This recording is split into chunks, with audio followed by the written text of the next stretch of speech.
বৃহস্পতিবার কেফারদুনিন তাইর দিব্যা জাওতার আল শারকিয়া সহ লেবাননের দক্ষিণাঞ্চলীয় বিভিন্ন শহরে দফায় দফায় বোমা ফেলে ইসরায়েলি যুদ্ধবিমান। সীমান্তেও অবস্থান নেয় ইসরায়েলি সেনাবাহিনীর ট্যাঙ্ক। লেবাননের সশস্ত্র রাজনৈতিক সংগঠন হিজবুল্লাহকে লক্ষ্য করে হামলার দাবি ইসরায়েলের। যদিও ১৩ মাসের সংঘাতের পর ১ বছর আগে হিজবুল্লাহর সাথে অস্ত্রবিরতির চুক্তি করেছিল নেতানিয়াহু প্রশাসন।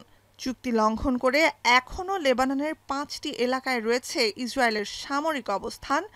আবার হিজবুল্লাহকেও নিরস্ত্রীকরণের শর্ত মানতে বাধ্য করতে চায় দখলদার ইসরায়েল। একইভাবে ফিলিস্তিনি ভূখণ্ডেও অরাজকতা চালিয়ে যাচ্ছে ইসরায়েল।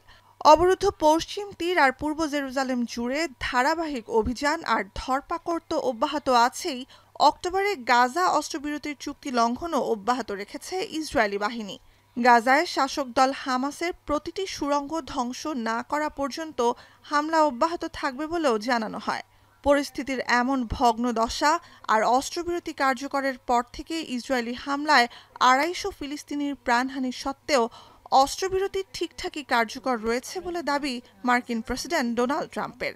জানিয়েছেন খুব শিগগিরই গাজার মাটিতে কাজ শুরু করবে যুক্তরাষ্ট্রের সমন্বিত আন্তর্জাতিক বাহিনী। And you haven't been hearing too much about problems. And I'll tell you, we've had countries that have volunteered.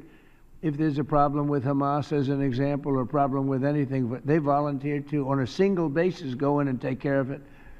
We're very powerful countries in this coalition, and it's not, this is because I've heard some of the press saying, well, it's a very tentative, or it's not tentative. This is a very strong peace. This is peace in the Middle East.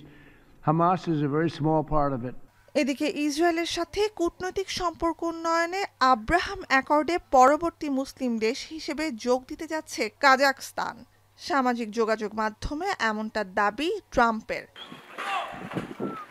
অন্যদিকে Times of ইসরায়েলের এক প্রতিবেদনে দাবি করা হয়, রাফায় ১০০ থেকে ২০০ Hamas সদস্যের জন্য নিরাপদ করিডোরের অনুমোদন দিতে ইসরায়েলকে চাপ দিচ্ছে ঘনিষ্ঠতম মিত্র যুক্তরাষ্ট্র, এবং প্রস্তাবের বিরোধিতা করেছেন ইসরায়েলি প্রধানমন্ত্রী বেনিয়ামিন নেতানিয়াহু।